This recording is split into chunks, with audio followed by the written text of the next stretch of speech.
예. 오늘 이 수요 기도회 가운데 주신 하나님의 말씀을 찾겠습니다. 사도행전 2장 1절부터 13절까지 말씀입니다. 사도행전 2장 1절부터 13절까지 말씀입니다. 제가 보는 성경 신약 188면에 있습니다.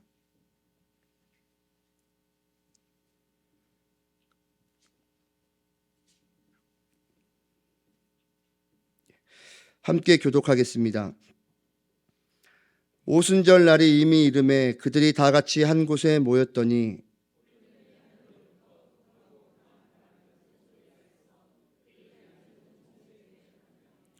마치 불의 혀처럼 갈라지는 것들이 그들에게 보여 각 사람 위에 하나씩 임하여 있더니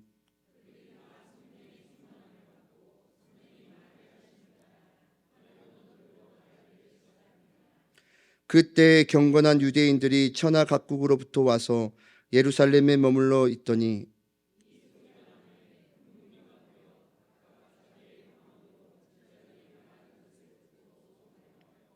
다 놀라 신기하게 여겨 이르되 보라, 이 말하는 사람들이 다 갈릴리 사람이 아니냐.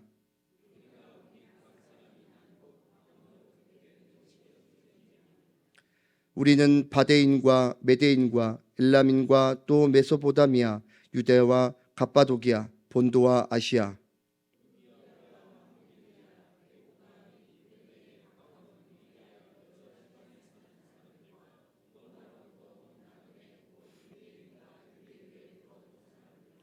그레데인과 아라비아인들이라.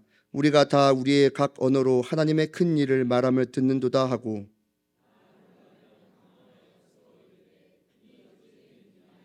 함께 읽겠습니다. 또 어떤 이들은 조롱하여 이르되 그들이 새 술에 취하였다 하더라. 아멘. 예전에 한 드라마가 한류 열풍을 일으킨 것을 보게 되었습니다. 여러분, 오징어 게임이라고 드라마를 아십니까? 오징어 게임이 세계 속에서 열광하고 있다는 뉴스를 본 적이 있습니다. 드라마 하나가 세계를 강타하는 것을 보면서 참 대단하다는 생각이 들었습니다. 얼마나 파장이 있었냐면 이 드라마를 본 사람들이 오징어 게임에 나오는 게임을 따라한다고 난리였습니다. 오징어 게임 중에 무궁화 꽃이 피었습니다라고 하는 순례 인형이 있는데 세계 곳곳에 순례 인형 동상이 세워지기도 하고 오징어 게임에 나오는 달고나를 체험하는 체험 키트가 불티나게 팔리기도 했습니다. 종이로 딱지를 만들어 놀기도 하고 참가자들이 입었던 초록색 운동복과 빨간색 관리자들의 옷도 불티나게 팔렸습니다. 오징어 게임을 보면서 실시간에 지구 반대편까지 개인과 개인이 연결이 되고 인터넷과 방송과 SNS로 열광하며 폭발적으로 드러내는 힘에 무섭다라는 생각을 하게 되었습니다. 그러나 한편으로 저는 이런 힘을 보면서 한참을 고민했습니다. 어떻게 하면 우리 교회도 이런 폭발적인 힘을 발휘할 수 있을까? 어떻게 하면 우리 공동체가 엄청난 힘을 가지고 역사의 중심에 설 수 있을까 고민이 되었습니다. 그런 고민을 가지고 묵상하는 가운데 오늘 본문을 보면서 깨달은 한 가지가 있습니다. 그것은 바로 강력한 성령의 역사가 있으면 된다는 겁니다. 우리 교회 안에 강력한 성령의 터치가 있으면 가능하다는 겁니다. 여러분, 초대교회가 세워질 때 성도들에게 폭발적으로 임하였고 그 힘은 세상을 뒤집어 놓았습니다. 그 이유는 바로 성령의 강력한 기름 부으심 때문이었습니다. 사랑하는 교우 여러분, 저와 여러분의 인생 가운데 그리고 가정 가운데 오늘 본문의 역사와 같이 성령의 강력한 임재가 나타나기를 간절히 소망합니다. 오늘 본문 1절과 3절 말씀입니다. 오순절 날이 이미 이름에 그들이 다 같이 한 곳에 모였더니 호련히 하늘로부터 급하고 강한 바람 같은 소리가 있어 그들이 앉은 온 집에 가득하며 마치 불의 혀처럼 갈라지는 것들이 그들에게 보여 각 사람 위에 하나씩 임하여 있더니, 여러분, 오순절날 강력하게 임재한 성령의 역사로 초대교회가 태동하게 되었습니다. 그리고 이 오순절 성령 강림의 역사는 새로운 교회의 시대를 열었고 관습과 율법에 매여 있는 중심지 예루살렘을 뒤집어 놓을 뿐만 아니라 온 유대와 이방 땅인 사마리아와 땅끝까지 이르렀습니다. 그리고 약 2000년이 지난 지금은 전 세계에 교회가 세워졌고 이 성령의 역사로 말미암아 예수 믿는 사람들이 폭발적으로 많아졌고, 심지어 지금 저와 여러분들이 예수를 믿어 구원받게 되었습니다. 오늘 본문은 마치 오징어 게임처럼 시작된 것 같은 성령의 강력한 역사를 보여줍니다. 그리고 성령이 오순절 날에 임하셨다는 사실은 우리에게 매우 중요한 신학적인 의미를 드러내고 있습니다. 오순절은 이스라엘의 3대 명절 중에 하나입니다. 그해 처음 익은 보리를 수확하여 그 한 단을 하나님께 드리는 맥주 감사절입니다.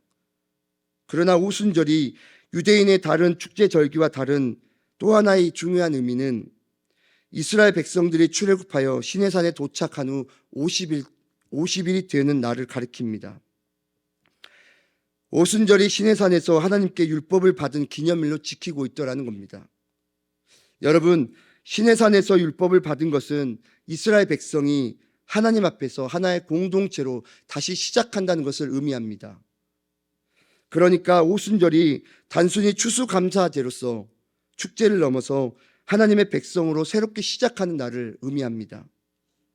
그리고 이제 구약에서 신약으로 넘어와 오순절에 성령이 임하셨다는 것은 다시 새로운 의미를 우리에게 보여줍니다.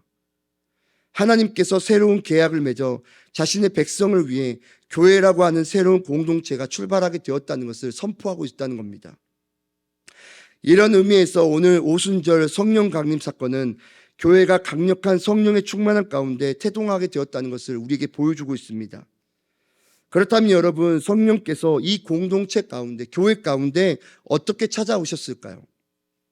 본문 2절과 3절 말씀을 보면 이렇습니다. 호련히 하늘로부터 급하고 강한 바람 같은 소리가 있어 그들이 앉은 온 집에 가득하며 마치 불의 엿처럼 갈라지는 것들이 그들에게 보여 각 사람 위에 하나씩 임하여 있더니, 오늘 성령께서 임하신 사건의 두 가지 모습을 보게 됩니다. 첫 번째는 성령의 충만한 임재가 급하고 강한 바람 같은 소리로 강한 불처럼 임했다는 겁니다. 여러분, 바람과 불은 상징적인 표현으로 구약에서 하나님의 임재를 표현하고 있습니다. 하나님께서 자신의 모습을 드러낼 때 강하고 급한 바람 같은 모습으로 임재하셨다는 겁니다. 출애굽기 19장 16절에서 19절 말씀을 같이 한번 보기를 원하는데요. 함께 읽도록 하겠습니다. 셋째 날 아침에 우레와 번개와 빽빽한 구름이 산 위에 있고 나팔 소리가 매우 크게 들리니 진중에 있는 모든 백성이 다 떨더라. 모세가 하나님을 맞으려고 백성을 거느리고 진에서 나오매 그들이 산 기슭에 서 있는데 시내산의 연기가 자욱하니 여호와께서 불 가운데서 거기 강림하신지라. 그 연기가 온기가마 연기같이 떠오르고 온 산이 크게 진동하며 나팔 소리가 점점 커질 때에 모세가 말한즉 하나님의 음성으로 대답하시더라. 오늘 이 표현들은 하나님께서 자신의 모습을 나타내실 때 그 임재에 대한 모습을 설명하고 있습니다. 저는 오늘 누가가 하나님이 시내산에서 나타나셨던 것처럼 그 임재 현상을 지금 오순절 사건을 통해서 드러내려고 한다는 것을 보게 되었습니다. 하나님의 그 위대한 위엄을 나타내고자 오늘 누가는 기록하고 있다는 겁니다. 하나님의 임재, 천둥 소리와 우레와 연기 등으로 소개하고 있듯이 사도행전 오늘 마가의 다락방에서 임재한 성령을 불과 바람으로 강력하게 역사하시는 하나님으로 나타내고 있다는 겁니다. 그리고 오늘 말씀을 보시면 바람 같은 소리가 온 집을 채우고 또 불 같은 여가 나타나서 그들 각자 한 사람 한 사람 위에 내려앉았다라고 이야기하고 있습니다. 여러분, 오늘 오순절 사건은 우리 가운데 임재한 실제적인 사건입니다. 그 자리에 있었던 모든 사람이 동시에 체험했던 객관적인 사건입니다. 그리고 동시에 각 사람에게 개별적으로 드러냈던 주관적인 사건입니다. 여러분, 성령의 역사는 우리 가운데 지금도 일어나는 실제적인 사건입니다. 그저 머릿속에서 머무는 허상에 머무는 그런 사건이 아니라 실제적으로 우리가 부르짖으면 나타나는 역사인 것입니다. 오늘 또 저와 여러분 가운데 일어난 사건이라는 겁니다. 이 성령의 불이 임한 후에야 교회가 시작되었습니다. 성도가 되는 능력이 여기서 나타났습니다. 그리고 120명의 성도들이 다 한 성령의 불과 바람 같은 성령의 임재 안에 들어간 이후에 교회라는 공동체가 세워졌습니다. 이 120명의 성령 공동체가 시작이 되면서 한 세대 만에 로마가 기독교가 되는 뒤집어지는 역사가 일어났습니다. 오늘 또 교회가 되고 성도가 성도 되기 위해서는 이런 성령의 충만함이 있어야 됨을 보게 됩니다. 여러분, 2절과 3절을 합쳐서 한마디로 표현하자면 성령의 강력한 충만함이라고 표현할 수 있겠습니다. 성령의 충만함이 있어야 전 인생이 뒤집어진다는 것을 우리는 보게 됩니다. 여러분, 우리가 가져야 될 믿음은 무엇일까요? 우리가 가져야 될 신앙의 모습은 어떤 것일까요? 그것은 오늘 또 성령이 충만하게 임재하실 것이라는 믿음이 있어야 됩니다. 우리가 부르짖으면 성령께서 강력하게 우리를 터치하신다는 믿음이 있어야 됩니다. 아멘이시죠? 그때 일어났던 그 역사가 단지 성경에서만 머물러 있던 허상이 아니라 우리 가운데 실제적으로 나타나는 역사라는 것을 믿어야 할 줄 믿습니다. 4절을 한번 다시 볼까요? 4절입니다. 그들이 다 성령의 충만함을 받고 성령이 말하게 하심을 따라 다른 언어들로 말하기를 시작하니라. 여러분, 여기서 어떻게 이야기하고 있습니까? 어떤 역사가 일어날 때, 표현할 때 어떻게 표현하냐면 다 성령의 충만함을 받았다라고 이야기하고 있습니다. 오순절 날에 성령이 강력하게 임하였고 그 성령의 충만함을 받은 성도들로 말미암아 드디어 이 세상의 첫 교회가 태동하게 되었습니다. 여러분, 사람이 많이 모였기 때문에 교회가 된 게 아닙니다. 사람이 많이 모였기 때문에 전도가 된 게 아닙니다. 사람이 많이 모였기 때문에 역사가 일어난 것이 아닙니다. 오늘 어떤 역사가 어떻게 일어났습니까? 성령의 충만한 성도들이 모여서 진정한 교회가 태동되었습니다. 수많은 사람들이 있었지만 그것을 교회라고 하지 않았습니다. 수많은 사람들이 모였지만 그것이 역사라고 표현하지 않았습니다. 오늘 교회가 태동한 것, 오늘 역사가 일어난 것은 성령의 충만한 사람들이 모여서 교회가 태동하였고 역사가 일어났다는 것을 우리는 보게 됩니다. 두 번째 나타난 성령의 모습은 모인 그들이 다 다른 언어들로 말하기를 시작하였다는 겁니다. 오늘 본문에서 말하는 다른 언어는 각 지방에서 사용한 고유한 사투리를 이야기합니다. 이걸 성경은 방언이라고 얘기했습니다. 우리가 읽었던 5절에서 13절까지가 성령의 충만함을 받은 120명의 성도들이 다른 언어, 즉 각 지역의 외국어로 말하므로 오순절에 명절에 예루살렘으로 모인 사람들이 다 놀라고 소동하였다는 이야기를 우리에게 전해주고 있습니다. 오순절날 임한 방언에 대해 해석이 분분합니다. 고린도전서 12장에 보면 성령의 은사인 방언과 사도행전 2장에 나오는 방언은 좀 다릅니다. 언어 사건이라는 점에서 공통점은 있지만 내용적으로 보면 큰 차이가 있습니다. 먼저 고린도전서의 방언은 사람들이 알아들을 수 없다는 것이 특징이고 듣는 대상이 사람이 아니라 하나님이시기 때문에 통역이라는 또 다른 은사가 필요했습니다. 그러나 오늘 본문의 방언은 대상이 사람이고 사람들이 알아들을 수 있었다는 겁니다. 사도행전 2장에 나오는 방언은 외국어로 그때 각 나라에서 명절을 지키기 위해서 몰려온 사람들에게 복음을 전하기 위해 특별히 임한 언어적인 능력을 방언이라고 이야기했습니다. 그래서 9절과 11절까지 그 안에서 있었던 일을 우리는 보게 됩니다. 그러나 중요한 것은요, 성령께서 우리에게 각기 다른 두 방언을 주신 것은 복음을 드러내게 하기 위한 교회의 강력한 역사를 보여주었습니다. 그리고 이후에 갑자기 본문의 상황이 집 안에서 집 밖으로 확장이 되는 것을 보게 됩니다. 마가의 다락방 안에서의 일들이 갑자기 외부로 이 모습을 목격한 사람들이 등장하고 나열하고 있습니다. 이들은 팔레스타인에서 태어난 사람들이 아니라 외국에서 태어난 디아스포라 유대인들로 오순절 절기를 지키기 위해 예루살렘으로 올라왔거나 아니면 일시적으로 예루살렘으로 정착한 사람들을 이야기합니다. 중요한 것은 5절에 보시면 천하 각국으로부터 온 경건한 사람들이 제자들의 방언 소리를 듣고 모여들기 시작했다는 것을 보게 됩니다. 여러분, 이 이야기는 하나님이 교회의 역사의 태동으로부터 교회가 세계 복음화를 위해 준비되었음을 보여주는 사건입니다. 여러분, 교회는 무엇을 위해 존재해야 할까요?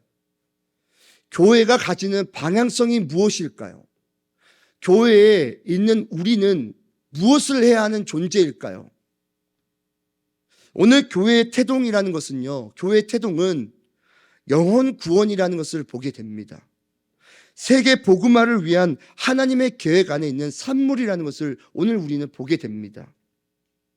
그리고 그 이후에 9절과 11절을 통해서 하나님의 섭리가 무엇인지, 왜 성령을 허락하셨는지를 우리는 보게 됩니다. 다시 한번 본문 9절과 11절을 보겠습니다.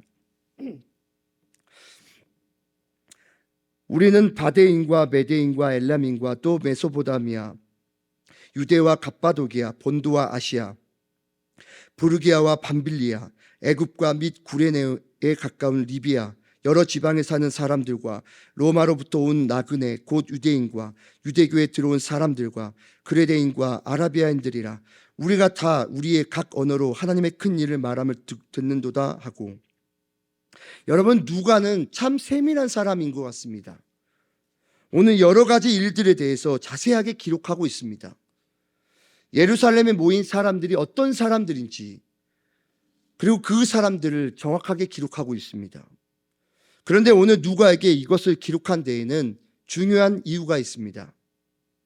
그것은 이들이 오늘 제자들의 방언 소리를 듣고 각기 자신들의 언어로 복음을 들은 이후에 강력하게 복음이 전해지고 성령의 충만한 사역이 진행돼 복음의 전진기지로 사용되었다는 겁니다. 중동과 이란, 이라크 지역 사람들이 있었습니다. 소아시아 지역에 사람들이 있었습니다. 아프리카 지역에 사람들이 있었습니다. 아라비아, 그리고 그레데와 로마의 사람들이 예루살렘에 있었고 그 방언 소리를 듣고 복음을 들었다는 겁니다. 이렇게 사방으로 약 1000km 반경에 있는 다양한 사람들이 명절에 예루살렘에 와 있었는데, 이들이 다 120명의 사람들이 자기 나라 말로 복음을 전하는 것을 듣게 되었다는 겁니다. 그래서 5절과 13절 사이에 그 내용을 보면 다 놀라, 신기한, 당황하여, 소동하였다라는 단어들로 도배되어 있습니다. 심지어 120명의 성도들이 방언하는 소리를 듣고서 그들이 세술에 취하였다라고, 미쳤다라고 이야기하는 것을 보게 됩니다. 그리고 7절 말씀입니다. 다 놀라 신기하게 여겨 이르되 보라, 이 말하는 사람들이 다 갈릴리 사람이 아니냐. 여러분, 저 사람들이 비아냥거리면서 이렇게 얘기합니다. 갈릴리 사람들이 아니냐. 여러분, 이 말은 저렇게 방언을 하는 저 사람들이 별 볼 일 없는 촌놈들인데, 갈릴리 촌놈들인데 어떻게 저런 외국어를 할 수 있는가라고 질문을 하고 있는 것을 보게 됩니다. 여러분, 우리는 초대교회 가운데 강력하게 쓰임받았던 사람들이 어떤 사람들인가를 보게 됩니다. 여러분, 교회는요, 성령의 충만한 사람들이 교회에 쓰임받았다는 메시지를 듣게 됩니다. 비록 많은 지식을 갖추지 못한 갈릴리 사람들이지만 하나님은 이들에게 성령 충만하게 하셔서 복음을 전하는데 쓰임받게 하셨다는 것을 보게 됩니다. 그리고 그 복음은 오늘 저와 여러분들을 살아나게 하는 생명의 복음으로 흘러가게 하셨습니다. 지금 이들을 보십시오. 오늘 이 장소에서 복음의 강력한 역사가 일어났습니다. 초대교회의 태동이 이 기도하는 자리에서 성령의 기름 부음을 받는 120명의 현장 가운데 일어났음을 보게 됩니다. 여러분, 그런데 그들이 누구였습니까? 그들의 출신은 어디였습니까? 그들의 직업은 무엇이었습니까? 그들의 재력은, 그들이 가지고 있는 물질은 어느 정도였습니까? 여러분, 우리가 기억해야 할 것은 오늘 초대교회의 역사가, 교회의 선교적 역사의 태동은 인간의 의지도, 물질도, 그들의 신앙적인 경험도 인간의 역사로 이루어지지 않았다는 것을 보게 됩니다. 여러분, 사도행전 1장 8절을 우리는 기억합니다. 오직 성령이 너희에게 임하시면 너희가 권능을 받고 예루살렘과 유다와 사마리아와 땅끝까지 이르러 내 증인이 되리라 하시니라. 여러분, 성령의 충만한 역사는 우리의 상식과 상황과 경험을 뛰어넘었습니다. 그렇기 때문에 오늘 우리에게도 도전하고 있습니다. 성령의 충만함은 함께 모여서 기도할 때 나타납니다. 또 기도하였더니 성령이 충만해졌고 그 성령의 충만한 사람들은 하나님의 권능으로 사용되었다는 겁니다. 그렇게 성령의 충만한 사람들로 말미암아 자신의 삶의 자리와 교회와 모든 영역에 성령의 충만한 역사로 말미암아 뒤집어지는 것을 보게 됩니다. 여러분, 하나님은 교회에서 똑똑한 사람, 많이 배운 사람을 사용하는 것이 아니라 기도하는 사람, 성령이 충만한 사람을 사용하시는 것을 오늘 보게 됩니다. 이 말이 굉장히 오해가 있을 수도 있을 것 같습니다. 이 말은 성령의 능력이 아니라 자기의 지식을 사용하고 자기의 능력을 사용하고 자기의 물질을 사용하고 자기 것을 사용하는 사람을 가리킵니다. 하나님이 아니라 성령의 능력이 아니라 자기의 것을 이 교회 가운데 사용하는 사람을 하나님은 대적한다는 겁니다. 여러분, 좋은 교회가 되기를 원하십니까? 좋은 성도가 되기를 원하십니까? 또 우리 가운데 기도가 응답되기를 원하십니까? 그렇다면 우리가 성령의 충만함을 받아야 합니다. 우리가 함께 기도해야 합니다. 우리가 말씀을 상고하는 자리에 모이는데 힘써야 합니다. 그래야 초대교회 같이 강력한 성령의 역사를 누릴 수 있음에 틀림이 없습니다. 사랑하는 교회 여러분, 우리 교회가 날마다 기도하는 집이 되기를 간절히 소망합니다. 우리의 가정이 날마다 기도하는 집이 되기를 간절히 소망합니다. 우리 교회가 날마다 성령의 충만한 교회가 되기를 간절히 소망합니다. 우리의 가정이 날마다 성령의 충만한 그런 가정이 되기를 간절히 소망합니다. 날마다 성령 충만하여서 그런 가정이 되어서 그런 교회가 되어서 부산의 영적 창구교회로서 선교적 사명을 이루는 그런 교회가, 그런 가정이 되기를 간절히 소망합니다. 그래서 우리의 성령 충만함이 흘러서 이웃과 이웃으로 흘려보내는 그런 교회가, 그런 가정이 되기를 간절히 소망합니다. 여러분, 성령의 역사는요, 단순히 지식적이지 않습니다. 성령의 역사는 지금도 살아있고 지금도 역사합니다. 아픈 자들을 위해서 기도하십시오. 성령께서 역사하십니다. 오늘 또 우리의 문제 가운데 기도하십시오. 성령께서 강력하게 역사하십니다. 우리의 모든 기도 가운데 성령 하나님을 붙잡고 기도하십시오. 반드시 역사하십니다. 왜입니까? 하나님은 살아계시기 때문에 그렇습니다. 우리가 부르짖는 그 하나님이 살아계시기 때문에 우리가 부르짖을 때마다 성령께서 역사하신다고 오늘 이야기를 하고 있지 않겠습니까? 마가의 다락방을 우리에게 보여주시는 것은 성령께서 우리 가운데 역사하시겠다는 약속입니다. 우리의 기도를 들어주시겠다는 약속입니다. 우리의 문제 가운데 함께 하시겠다는 약속입니다. 아멘이시죠? 아멘이시죠? 아멘이시죠? 오늘 또 우리가 이런 고백을 할 때 반드시 역사가 될 줄 믿습니다.